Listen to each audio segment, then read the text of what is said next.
Hey guys, welcome back to Eternal Evolution. In today's video, we're going to go through a tier list. Now, this one is massive shout out to Kalua, one of the moderators from Discord, for making this. It's a really well presented one as well. But just with this, I'm just putting this out there so you guys get an idea, and I want to explain the principle of Triple S heroes and stuff like that. And just know, like, a few things. One, read the heroes, find out what you like.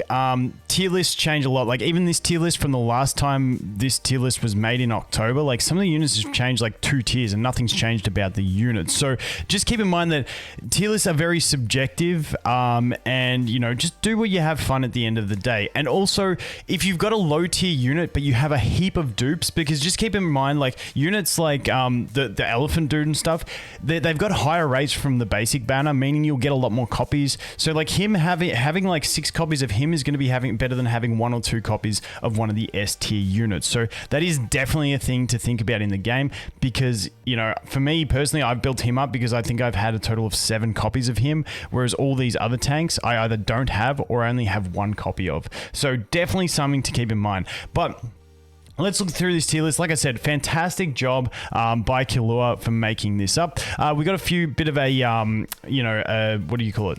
A few notes down here. I can't remember the word. A legend. So basically, the chained units mean you need them together to make them work. The X30, so this guy here, you basically need him at plus 30, what I call signature item or exclusive equipment, exclusive weapon to do that. The guys with the blue border are debuffers, and the prison amulet is basically an item you need to make these guys tanky enough to live, otherwise they just insta-die. So let's take a look at the tier list in itself and talk about it. And like I said, it's very well sorted out in that you've got your tanks, and then you got AoE damage, like just raw DPS, assassins, summoners, because there's units that summon extra units to attack, then healers / buffers, and then we've got our crowd control units. So as we look through it, the Triple S units, just keep in mind in this game, Triple S units are really hard to come by. So you need your exclusive tickets and you really need to prioritize. But these are the kind of guys you want to look at. Me personally, I'm going to start over on Global again, and Bailey is the one I'm going to go for. I really like assassin gameplay. I think it's fantastic. I love these 2 assassins as well. And they've just got really good synergies for being an early game carry, and Bailey's just good in general. But all these give you an idea of who you're going to want to prioritize in the Triple S units as you go when you're looking at the exclusive banners. Now, the only non-Triple S unit we have up here is Serena, and that's because she's one of the only 2 free-to-play heroes. And honestly, this guy, Lyron, who we get, I think you get free through the game. He's pretty trash, so she's obviously just going to be good. So if you get Serena, she's fantastic. I think you get her for the $1 pack as well. So really solid healer to have on your squad. Then as we go down into the next tier, like I said, tanks are kind of funny ones because for me, you want to prioritize a carry. Now, I like things like Rakana and Randall, because these 2 both can have some damage mitigation themselves, deal nice damage, take some aggro, and you can kind of keep them alive when they're power leveled as carries, alongside another tank who's also going to do some stuff. So just keep in mind when you get these tanks, try them out. For me, Artis, like, I don't have this item, so Artis, for me, every time I've tested him, I had like 3 copies, I think. He just flops. He's not tankable. Hercules, I absolutely love, because he can basically, his ultimate makes him link himself to an ally and take all the damage for them. So he works really well if you're using like an assassin carry damage dealer.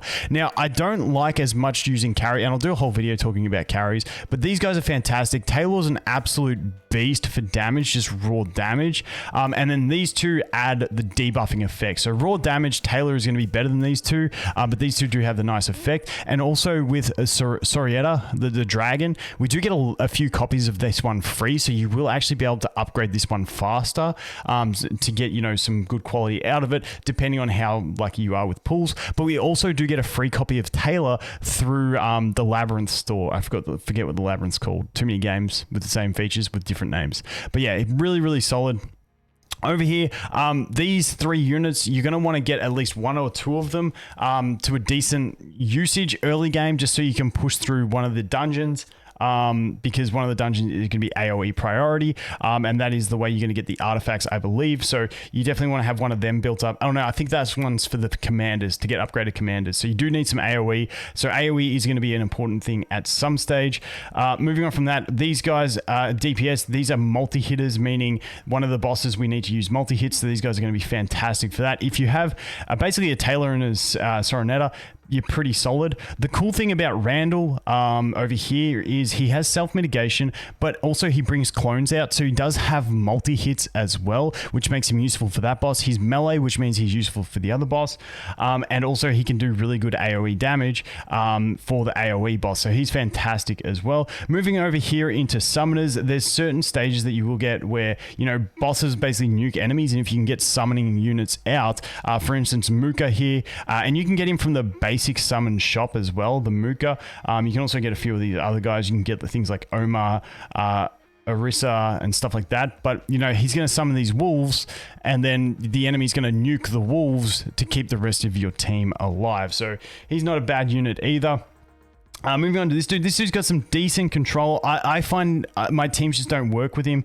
Even though his control's okay, I don't find it strong enough to make him more valuable than other slots, but that could just be to do with my team composition. Moving on from that, basically Carmore and this Orn guy, like I really struggled to make use of these two at all. You're guaranteed a copy of Carmore. He's like the first unit that you pull, or the second unit that you pull, and it's a fixed pull, so you will get a copy of him. So, and then after him, so like I think at the rerolls you get a copy of Asara, then you get a copy of Carmore, then you get a copy of the Elephant, and those are all fixed pulls, and it's not until after you get through all of that that you're off the rails. Honestly, the Elephant can be decent if you get enough copies, because you just get the stats into him, so he's a thick tank is the basic idea there, but he will definitely get replaced in the end game. And like I said, Lyran, I just couldn't see the value in bringing his heal because it is so low. And this could be because I didn't invest enough into him, but his heal just felt so low that I was just better off bringing more damage to try and get through stages quicker, so that I didn't have to worry about needing the heal as much. Like I said, basically Serena is the one you want to have. I went through the first 12 chapters before I got a Serena from login bonuses, so you can definitely do it without a healer, but Serena is definitely going to be the one. If you get her, it's going to be really handy for your team. Helps your carry survive, helps your tank survive, and just allows your whole team to just ramp up a bit quicker. Otherwise, you're going pretty YOLO without Serena, where you're basically taking a tank and a bunch of DPS and hoping that you can spread the damage that the enemies are dealing to go through and do that. But that pretty much covers it. Like I said, all the triple S units, those are for the end game. Those are not early game units that you really have to stress about in the early game, unless you're, and basically you're only going to be summoning these guys with exclusive tickets, and ideally you want to be able to guarantee yourself to get to pity to be able to get them. Otherwise it's going to be a bit annoying if you use 40 summons and you can't get to the 60 pity and you don't get the hero. But that is the basics. That's a tier list. Like I said, really well put together. Just play around. If you have more copies of something, it's going to be better, and this is just a good guide just to get you a general idea, but definitely do your own reading and see what you want to play and what you like. But anyway guys, that is going to be it for this one. Thanks for watching. Hope you have an awesome day, and I look forward to seeing you in the next one. Cheers.